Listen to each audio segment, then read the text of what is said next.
Tidak ada sesuatu yang perlu dikhawatirkan saat kita selalu bersama dengan Allah, sebab ketika kita berjalan dalam kebenaran, kita berjalan bersama dengan Allah. Allah akan memelihara dan menjaga karena Dia yang selalu setia dan penuh dengan belas kasih.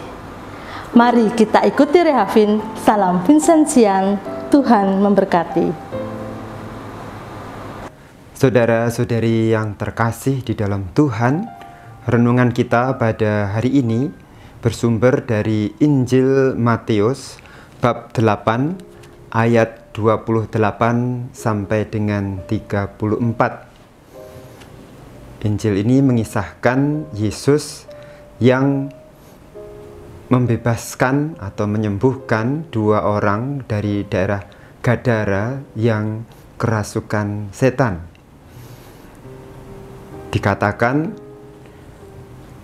bahwa lalu setan-setan minta supaya mereka boleh masuk ke kawanan babi-babi yang ada di sekitar situ, baru mereka mau keluar dari dua orang yang mereka rasuki. Dan itu pun terjadi. Lalu yang terjadi juga bahwa babi-babi itu lalu terjun ke jurang dan mati. Dan juga dikatakan kemudian orang di seluruh daerah itu datang lalu melihat semuanya, dan justru mereka ingin supaya Yesus pergi dari daerah itu.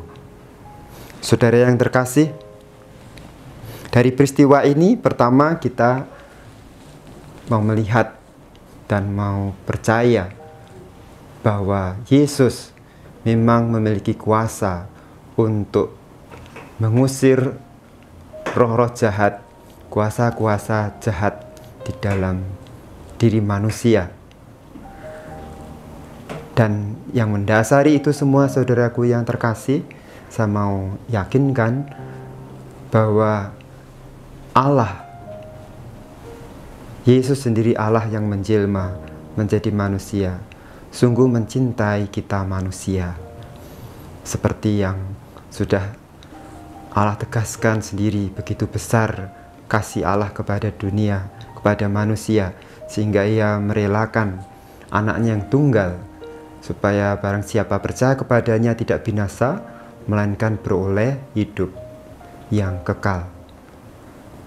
Cinta Allah kepada manusia itu yang sungguh mendasari dalam peristiwa ini. Ketika orang-orang mungkin tidak sepakat dengan apa yang Yesus lakukan demi menyelamatkan dua orang yang kerasukan setan itu, lalu kawanan babi yang jumlahnya banyak itu harus mati. Bahkan mereka lalu bisa dikatakan mengusir Yesus, atau minta Yesus supaya pergi dari daerah itu. Sekali lagi saudara, Yesus lakukan ini karena cintanya kepada manusia, karena Yesus tahu bagaimana mengangkat martabat manusia. Martabat manusia jauh lebih utama daripada hal-hal yang lain, dan ini yang Tuhan lakukan berkaitan dengan membebaskan dari roh-roh jahat atau kuasa-kuasa jahat. Kita percaya akan kuasa Tuhan Yesus. Dan memang saudara, ada orang-orang yang diberi karunia untuk bisa mengusir roh-roh jahat. Tetapi bahwa bagi siapapun yang percaya kepada Tuhan Yesus dan hidupnya baik, apalagi terus mendekatkan pada Tuhan Yesus, percaya dan yakin bahwa Tuhan selalu menjaga, melindungi kita. Apa yang Tuhan Yesus lakukan kepada orang di daerah Gadara yang kerasukan roh jahat ini, Ia menjaga dan berbuat yang terbaik. Apalagi kepada kita, anak-anaknya yang percaya kepada Dia, selalu dekat kepadanya, maka hal-hal yang jahat dijauhkan dari kita. Lalu tentang kuasa jahat yang tidak hanya berupa orang-orang yang kerasukan seperti yang terjadi di daerah Gadara ini, atau 2 orang yang kerasukan, tetapi kuasa jahat juga bisa memasuki setiap hati pikiran manusia, sehingga yang terjadi adalah banyaknya penindasan-penindasan kepada manusia lain, banyaknya penderitaan yang dihadapi manusia-manusia karena hal-hal jahat yang dilakukan oleh sesamanya, karena kuasa jahat sudah merasukinya. Nah, saudara yang terkasih, dalam situasi seperti ini,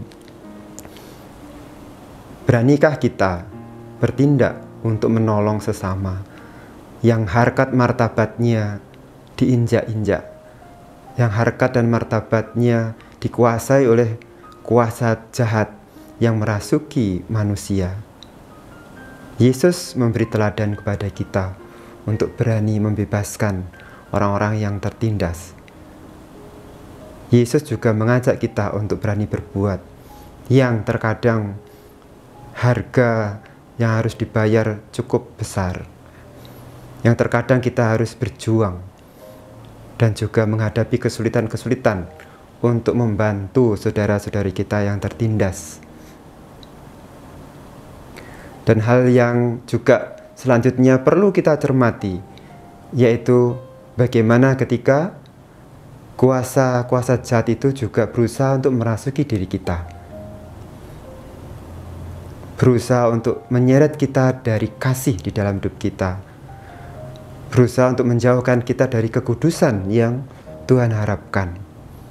Ketika kita sendiri mengalami hal itu, dan memang bisa terjadi, saudara, tanpa kita sadari sepenuhnya, lalu kita terbawa pada situasi-situasi yang kita harapkan atau keinginan-keinginan kita yang sebenarnya itu pengaruh dari kuasa-kuasa jahat dalam diri kita. Misalnya di kalangan anak-anak juga, kalau soal belajar, supaya nilainya bagus, mau mencontek dan sudah mempersiapkan contekan, tapi sebelum sempat dia mencontek sudah ketahuan guru. Saudara yang terkasih, tentu itu tidak mengenakan bagi sang anak, tetapi itu cara Tuhan untuk menyelamatkan anak ini supaya tidak jatuh terus ke dalam hal-hal yang dipengaruhi oleh kuasa jahat, kuasa tidak baik yang menyeret kita manusia untuk berbuat tidak baik. Kerap kali apa yang terjadi tidak mengenakkan, tetapi Tuhan mau melakukan itu untuk mengingatkan kita supaya kita kembali ke jalan yang benar dan baik. Santo Vincentius mengatakan, apa yang Allah berikan kepada kita adalah yang terbaik bagi kita, meskipun tidak menyenangkan kodrat kita dan bertentangan dengan harapan kita. Yang Santo Vincentius maksudkan yaitu ketika kita memang dikuasai pikiran-pikiran atau keinginan-keinginan jahat dari kuasa jahat, untuk lalu kita mengharapkan sesuatu yang tidak baik. Seperti contohnya tadi, kalau dalam dunia anak pelajar adalah pengen mencontek, dalam dunia orang dewasa, dalam keluarga atau rumah tangga juga bisa terjadi hal yang tidak baik pengen dilakukan, tetapi Tuhan dengan caranya mau menyelamatkan kita. Tuhan dengan caranya ingin kita menjadi baik, mengingatkan kita melalui peristiwa-peristiwa yang mungkin lalu terjadi dan itu tidak sesuai dengan harapan kita. Kita bisa jengkel dan marah, tetapi mari kita lihat lagi Apakah tindakan Tuhan yang mengingatkan kita melalui peristiwa yang tidak sesuai dengan harapan kita itu sebenarnya merupakan wujud kasih Tuhan untuk kita meluruskan hidup kita, atau kita sendiri yang kurang mengerti kehendak Tuhan di dalam hidup kita? Saudara yang terkasih, Allah sungguh mengasihi kita. Allah ingin kita hidup sesuai dengan martabat kita. Maka segala hal Tuhan akan lakukan untuk menjaga kita dari kuasa-kuasa jahat. Tidak hanya soal orang kerasukan roh jahat, tetapi juga soal bagaimana setiap manusia bisa dirasuki keinginan-keinginan jahat, sehingga hidupnya tidak mencerminkan diri sebagai anak-anak Allah. Tuhan selalu ingin menolong kita, membebaskan kita. Kita buka diri kita akan kehendak-Nya. Dan setiap kali Tuhan mengingatkan kita, meskipun itu tidak menyenangkan kodrat kita, kita mau menerimanya dan kita mau meluruskan jalan kita sesuai dengan jati diri kita sebagai anak-anak Tuhan yang terkasih. Semoga melalui sabda Tuhan ini sungguh kita memiliki keyakinan yang pertama-tama bahwa Allah mencintai kita dan Allah punya kuasa untuk membebaskan kita dari hal-hal yang jahat. Dan yang kedua, kita mau untuk selalu meluruskan jalan hidup kita seturut dengan kehendak Tuhan. Tuhan memberkati. Aku